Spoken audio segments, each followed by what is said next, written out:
देना चाहती हूँ, ना तो आप इनको बदनाम कर रहे हैं ना ये आपको बदनाम कर रहे हैं। अब अगर ये साजिश हो रही है तो उसमें पर्सनली टारगेट मत करिए एक दूसरे को। मुझे मैं सिर्फ ये बात समझना चाह रही हूँ। सौरभ जी जरा बताइए, ये बार बार जब मैंने आज कई बात पढ़ी भी कि किस तरह के, ये मैंने नहीं कहा, ये बहुत लोगों से बात करने के बाद हमने ये बात बताई कि हिंदू पक्ष क्या सोच रहा है, मुस्लिम पक्ष क्या सोच रहा है।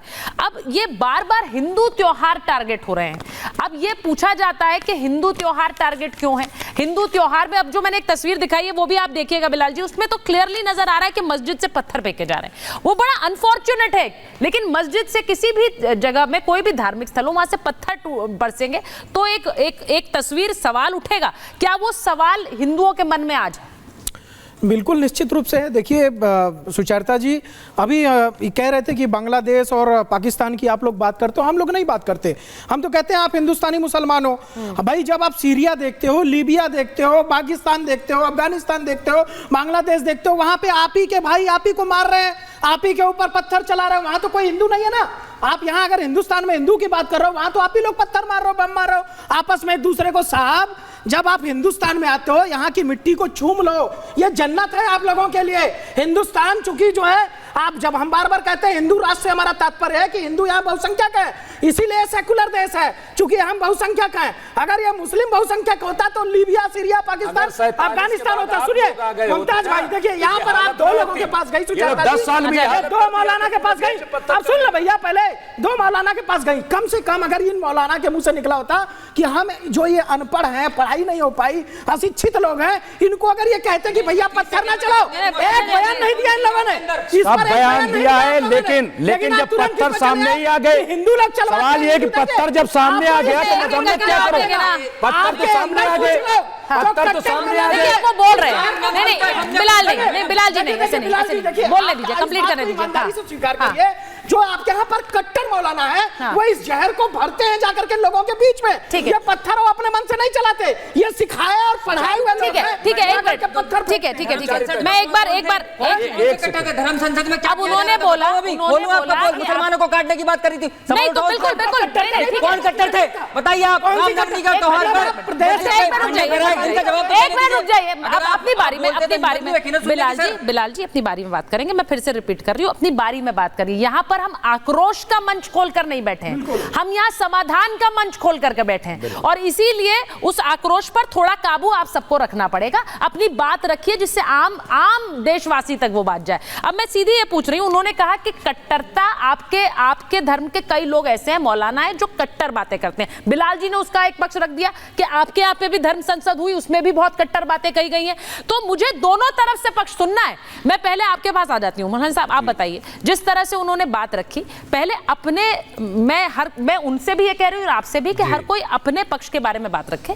ये जो कट्टर बातें कही जाती है और जिस तरह से नारेबाजी होती है, फिर इस तरह से पत्थरबाजी होती है, कोई हम देखते नहीं है कि लोग आकर बोलते हो कि इस तरह की पत्थरबाजी जो करता है उसके खिलाफ हम फतवा जारी कर देंगे। ये गलत है, ये हमारे धर्म के हिसाब से नहीं। क्यों नहीं करते हैं? ये तो गलत है ना। देखिए मैडम, ये आरोप ये हमेशा से रहा है और लगता रहा, मैं किसी के बीच में नहीं बोला हूं। दूसरी चीज, जब पत्थर आते हैं तो पत्थरों को डालने के लिए पहले से सेट कर दिया जाता है कि हम वहां से निकलेंगे, मस्जिद के करीब जाकर के खड़े हो जाओ, वहां पर पत्थर बरसाओ। मौलाना कट्टरबाजी के अगर कहते हैं कि मौलाना कट्टर हैं, वहां के आपके साधु संत भी कट्टर हैं। उन्होंने भी, आपके नेताओं ने भी कहा है कि देश के गद्दार हैं, इनमें गोली मारो, ये मारो। और इस तरीके से जुल्म और सितम इनकी तरफ से भी। हम तो दिफा के लिए तो तैयार रहते हैं। अच्छा बोल ले,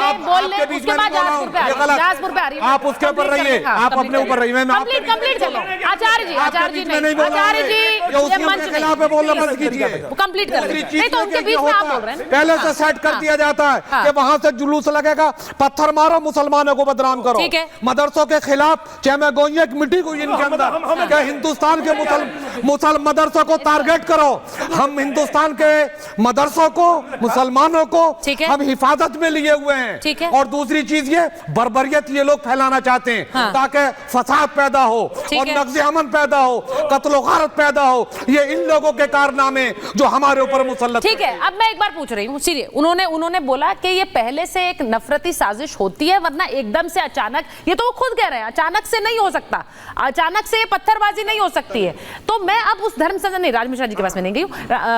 राज मिश्रा जी, ये जो बात वो कह रहे हैं, उन्होंने उल्टा एक धर्म संसद पर भी सवाल पूछा। देखिए, कट्टर जो सोच है वो किसी भी धर्म में, और आप लोग तो ये खुद कहते हैं कि ये हिंदू धर्म की सोच ही नहीं है इस तरह की कट्टर। जब ये इस प्रकार आप प्रश्न करते हैं ना, तो ये समझ नहीं आता कि एक्चुअल में शुरू कहां से किया जाए। लेकिन मैं एक लाइन वाइज बताता हूं कि कहां से ये दिख रही है और क्या कमी है, शायद ये आप लोग समझ पाएंगे। आप सोचिए, किसी श्री रामचरितमानस या किसी धार्मिक पुस्तक को आपने पढ़ा होगा सनातन धर्म के, कहीं लिखा है किसी अन्य धर्म के तरफ किसी प्रहार की बात की गई है? यहां सारे मुस्लिम प्रवक्ता बैठे हैं, अगर एक सनातन धर्म के ग्रंथ को उठाकर दिखा फाजिल साहब, आपके बीच में नहीं बोला हूं, उठा के दिखा दिए जहां इस प्रकार की चर्चा की गई हो, है कहीं? नहीं है। सर्वे भवन्तु सुखना की बात की जाती है। दूसरी बात, अब आ जाते हैं, चलिए पहुंच जाते हैं मंदिर पर।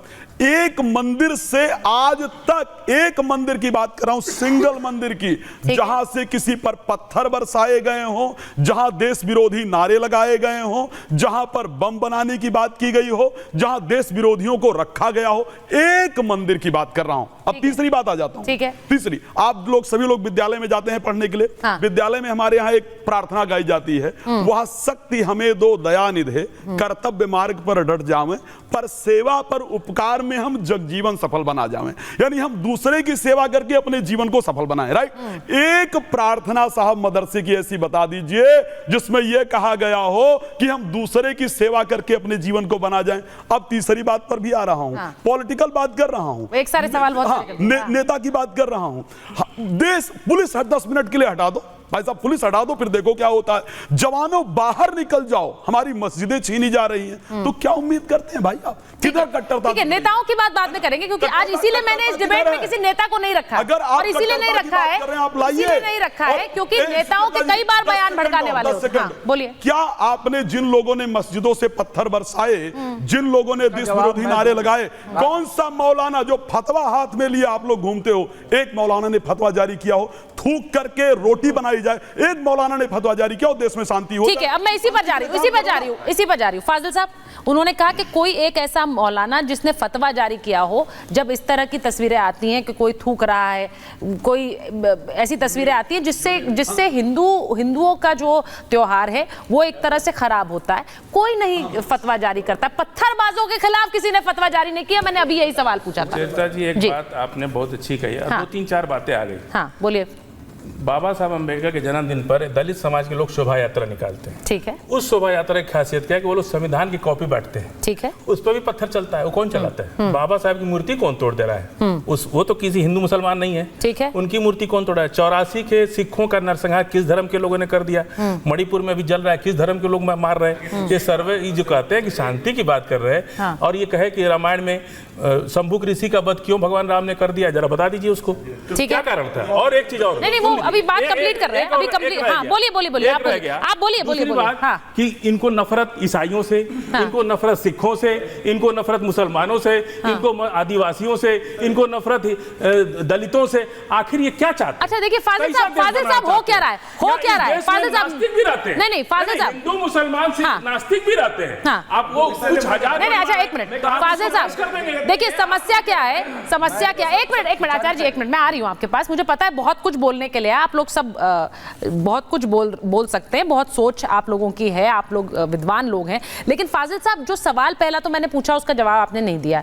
दूसरी चीज ये है, नहीं, मैंने इसलिए कहा कि ये फतवे जो हैं वो इन चीजों के लिए जारी क्यों नहीं होते हैं? जब नफरती सोच के लिए फतवे क्यों नहीं है कि भाई ये पत्थरबाजी नहीं चलेगी? दूसरी चीज आज कोशिश ये है कि हम लोग मैं इसका जवाब देना चाहता हूँ। सुचारिता अपनी बात करें, ना कि दूसरे पर आरोप लगाएं। कोशिश ये भी है। हाँ, चलिए।